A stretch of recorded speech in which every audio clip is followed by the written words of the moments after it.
There are some people in history who are just larger than life. So legendary, they feel more like a myth than a real person. Howard Hughes, he's probably at the top of that list. But what's wild is that the true story behind the myth is actually way more shocking. So today, let's unravel the real man behind that legend. And that brings us to the big question, right?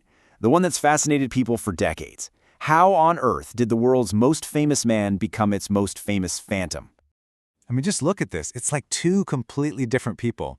On one hand, you have the Titan, this dashing aviator, a Hollywood mogul, a total public hero. And on the other, the Phantom, an unseen, 90-pound recluse with crazy long hair just hiding in a dark room. So how does that happen? How does a person basically become a ghost in their own life? Did he just descend into madness? Or was something else, something much deeper going on? That's exactly what we're going to dig into. Okay, so let's start with the legend itself, the myth that really ballooned during those years he was in total isolation. This is the version of Howard Hughes that the public thought they knew, or maybe, more accurately, the version they didn't know. You see, Hughes completely dropped off the map. He refused to be seen, refused to be heard, and that created this huge void.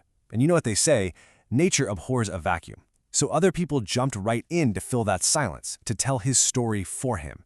And what they created was this caricature of a madman that totally buried the real story. And that brings us to some really fascinating characters. Let's call them the architects of the myth. These are the people who, whether it was for greed or secrecy or even national security, helped build this larger-than-life legend. And wow, what a cast of characters it was. You had a straight-up con artist, this guy Clifford Irving, who was just in it for the money. Then there were his super loyal but really secretive aides, who got nicknamed the Mormon Mafia. And get this, even the CIA was involved. Each one of these players added another crazy layer to the whole enigma. Okay, this Clifford Irving hoax, it was just unbelievable, so audacious. This guy literally gambled that Hughes was so deep in his seclusion that he'd never ever come out to deny the story. His wife even flew to Zurich wearing a wig, pretending to be Helga R. Hughes to cash these massive checks. It was a whole movie plot, but this crazy, elaborate fraud, it actually forced the ghost to speak. That's right, the Phantom himself had to make an appearance. Well, sort of. In this incredibly bizarre telephone press conference, Howard Hughes himself called in to shut the whole thing down. It was the first time anyone in the public had heard his voice in more than 10 years, and it was proof positive that, yep, he was still alive, and he sounded completely sharp. But here's the craziest part. Even as a total recluse, Hughes was wielding this unbelievable amount of power. And it's that paradox, right? This guy who was completely absent, yet somehow all-powerful. That's what made even the wildest rumors feel like they could actually be true. So let's take a look at how he built this secret empire, all from the shadows. I mean, just think about this for a second. From inside a blacked-out hotel room, Hughes becomes the shadow governor of Las Vegas, literally pushing the mob out. He's running Hughes Aircraft, a major top-secret defense contractor building spy satellites. He was even mixed up in the Watergate scandal. His aides were running his huge company, Summer Corp, all by proxy, basically creating a state within a state, all for a guy nobody had laid eyes on in years.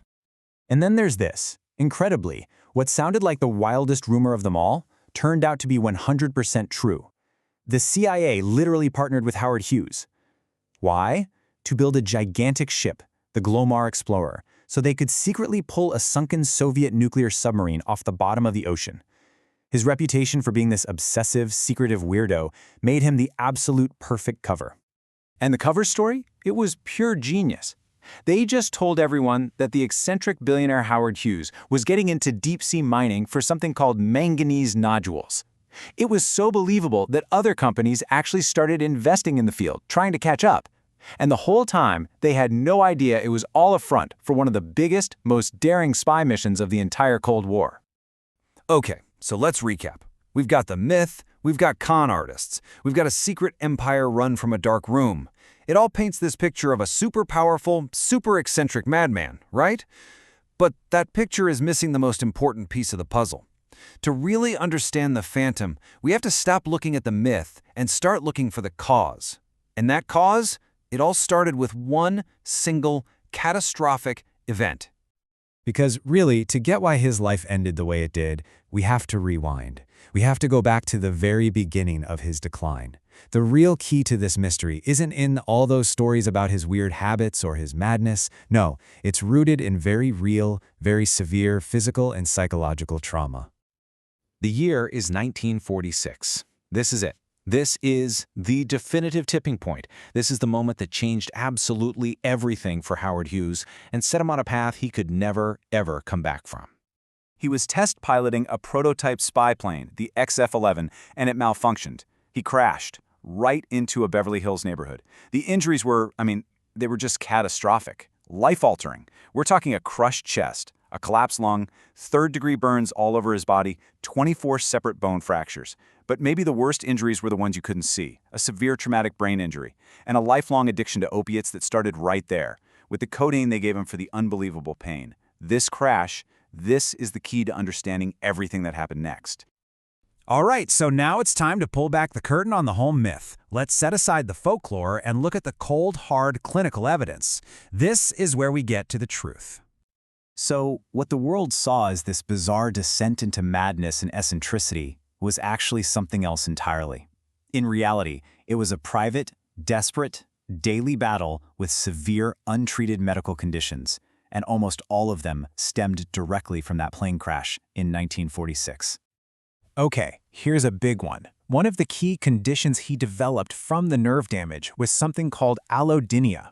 It's a rare neurological disorder, and what it does is it makes your skin so hypersensitive that things that shouldn't hurt at all, like your clothes touching you or the sheets on your bed, cause agonizing pain. Just try to imagine that for a second, living in a world where the slightest touch feels like you're on fire. When you understand that, suddenly, a lot of his most famous quirks start to make a terrifying kind of sense. And this just completely reframes the entire story, doesn't it? The world laughed at him, mocked his crazy long hair and fingernails as proof that he was insane. But the medical reality? For someone with allodynia, the feeling of scissors or clippers on their skin would have been unbearable. It wasn't madness. It was a man desperately trying to avoid excruciating pain. And on top of all that physical pain, he was dealing with severe, untreated obsessive-compulsive disorder, the OCD, which was probably made way worse by his brain injury. So those sealed-off hotel rooms, that wasn't just some rich guy's weird whim. It was an OCD fortress. His whole reclusive life was an attempt to create a perfectly sterile, perfectly controllable zone. Taping up windows and doors wasn't about privacy. It was about sealing himself off from germs he was pathologically terrified of.